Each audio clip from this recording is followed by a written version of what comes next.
Well, hey folks, welcome back to another Tampa Bay fishing episode, Tampa Bay Fishing Channel episode.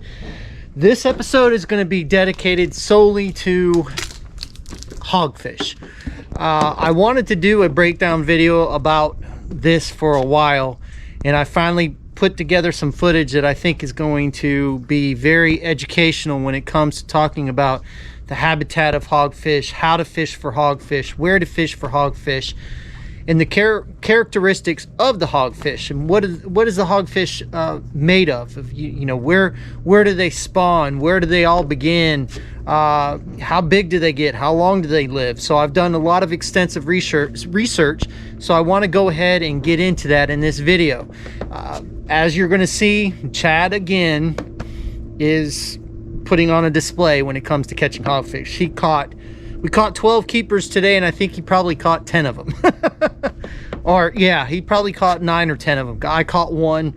I just don't have the patience to work through the grunts, and I need to work on that a little bit. But anyway, let's go ahead and get into the fishing part, and then we'll start going through the video, and then we'll start breaking down certain things. We'll first talk about the habitat, and then we'll talk about their spawning, and then we'll talk about their growth rate and things like that. So I think this is going to be a pretty good video, and there were some things I learned about hogfish that I didn't even realize. So let's go ahead and get into the fishing part of this video, and I hope this video is an educational video for you to learn more about hogfish.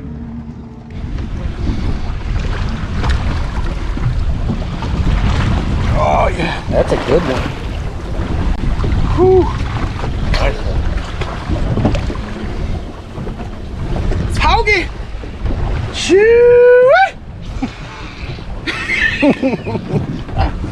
Yeah, piggy. Ugh. Just pooped. Folks, I swear to God, he was supposed to bring his crown today, but he forgot it. The king. We've probably got, yeah.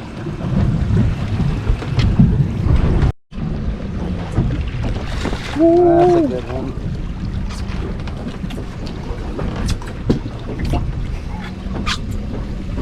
It's like replay. Yep. Instant replay.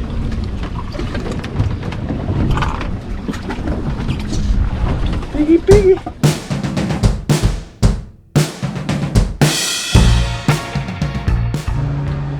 All right, folks, in this section we're going to talk about the reproduction of the hogfish and their stages of life. And it's pretty interesting. There's some things that I found out that I did not know, and there's some things that I found that I did know, but it's really interesting stuff. So let's go ahead and get into it.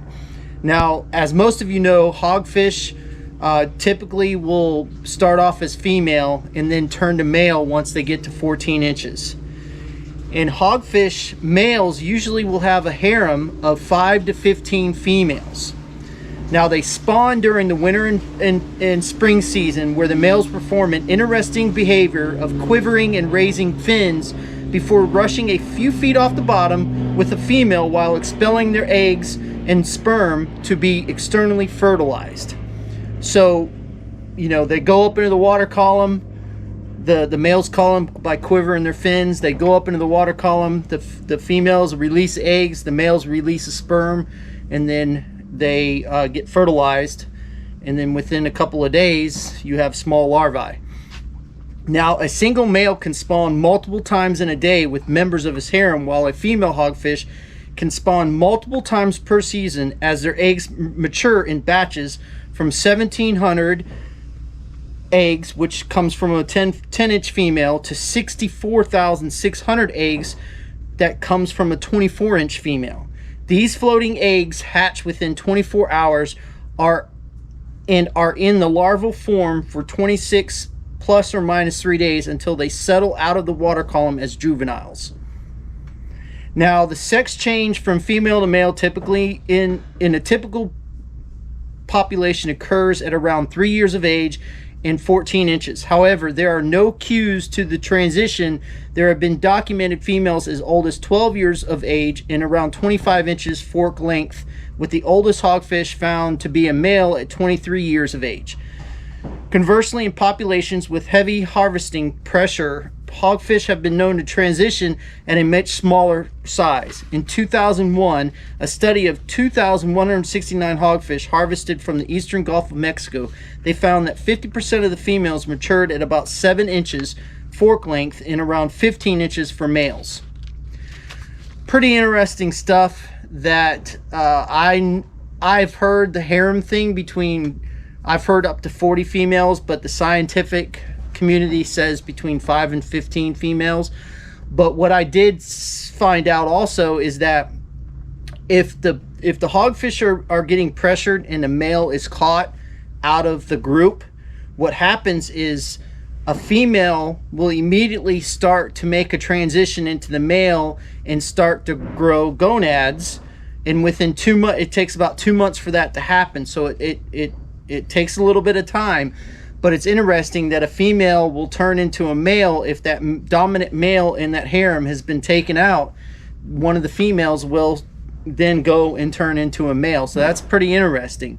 It's amazing how these fish are and how they go from, there's many fish that go from male to female or female to male.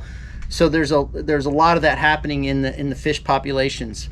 So let's get back to the fishing part of this video, and then we'll get into the distribution of where these hogfish are found. Nice.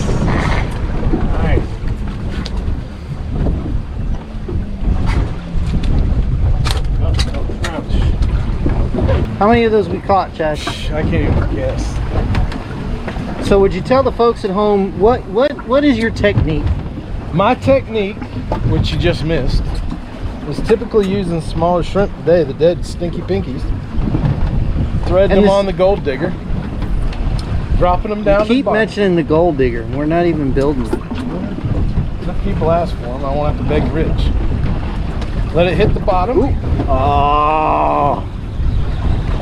Now, what have you found with the stinky pinkies compared to live?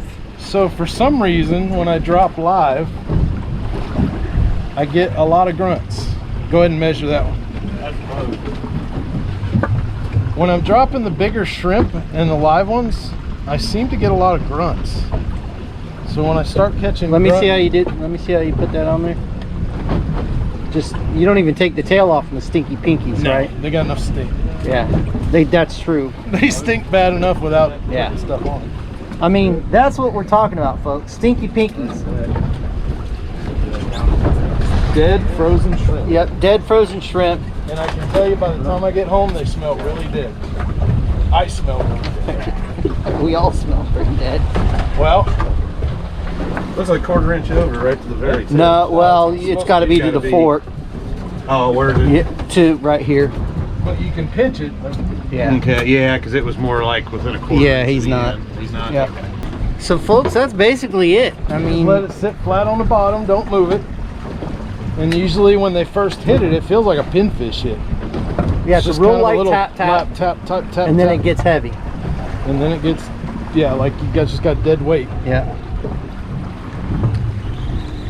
Chad, come on, man. I'm trying to do a video here of you catching hogfish. I know. They don't want to be seen. Well, then I'll show the ones that do want to be seen. Woo, buddy. That's a cooler full if I've ever seen one.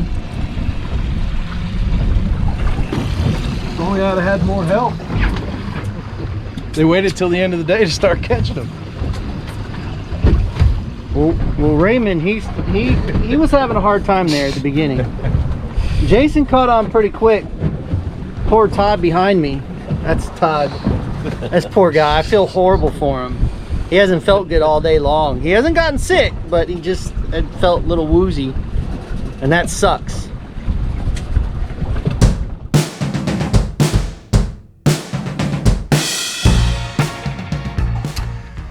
All right, folks, now we're back and we're talking about the distribution and diet of the hogfish, and it's pretty interesting because there were some things that I found out that I did not know. So hogfish can be spotted in the western Atlantic from North Carolina, Bermuda, to all the way down to Brazil. These fish inhabit depths of up to 200 feet, however more commonly found in 100 foot or less, where they can use coral such as sea fans as covers. While juvenile hogfish often are found in patchy reef or seagrass beds, and later move to the more predominant reef or ledge structure, where they tend to stay as they are closely linked to an area/territory. During the day, hogfish can be spotted on the reef or the surrounding sand, where they forage in the sediment for mollusks like clams, crustaceans, crabs, shrimp, and even sea urchins. These species has a set of crushing plates located in their throat called the pharyngeal jaws, don't quote me on that, that help break down the shells of their prey, making them easier to digest. And that's funny because just the other day we were talking about how a lot of the hogfish that we clean seem to have either rocks or something, some kind of grit in their stomach. Well, come to find out, it's the shells of crabs and sea urchins and things like that. So it's amazing how they go about doing this, and how they eat and what they eat and where they're located. It's a very big range that I didn't realize it. I thought they were mainly like a Florida type species, but not too long ago I saw a video up in the Carolinas where they were catching spearing some big ones. So they have a pretty wide range.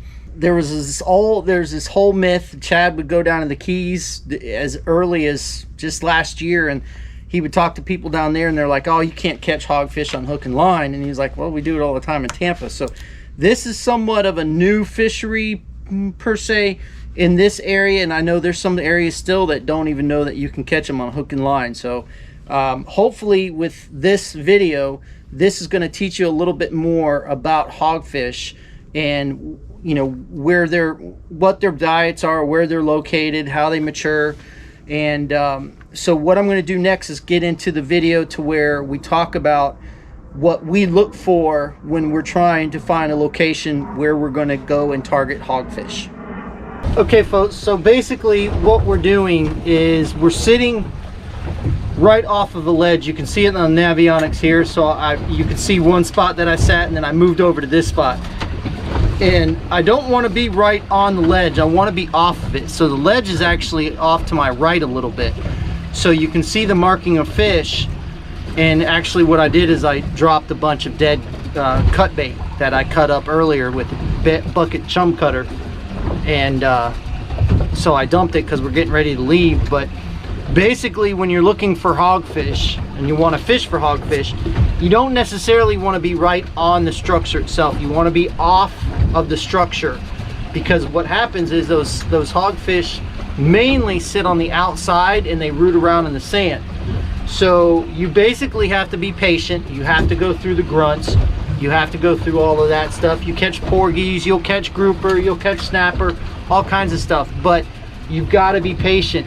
And one thing that we have been noticing here as of late, the last couple of weeks, is that if you're using the stinky pinkies, the dead frozen shrimp, and they stink and they're really small, really dead, then the grunts don't seem to eat them, just the hogfish. So if you want to cut your grunt catch down, that's the way to do it. Now me, one of my favorite fish to eat is grunt, but I'd rather catch a hogfish any day of the week. So basically that's what you're looking at right here, is when you're looking for ledges on the Navionics. I'll kind of zoom out a little bit. There's multiple ledges here, you can see it. We worked our way down. There's ledges over here, more ledges up at here. So basically, just taking the time to learn the area. We never got, I think we did. We got up on plane one time once we got out here, and that was only for a 2-mile run. I wanted to go a little bit deeper. I was trying to find gags. We found one spot where we got one keeper gag. What are you grunting for, Chad? Dude, this one does not want to move. You're grunting like a little girl. Is it a red or a gag? Gag. Oh, gag. Look at that one. There's a real one. Nice one.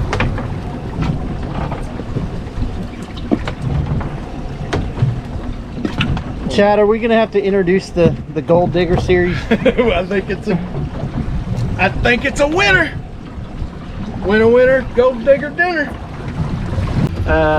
But anyway, so that's what you want to look for when you're out looking for hogfish.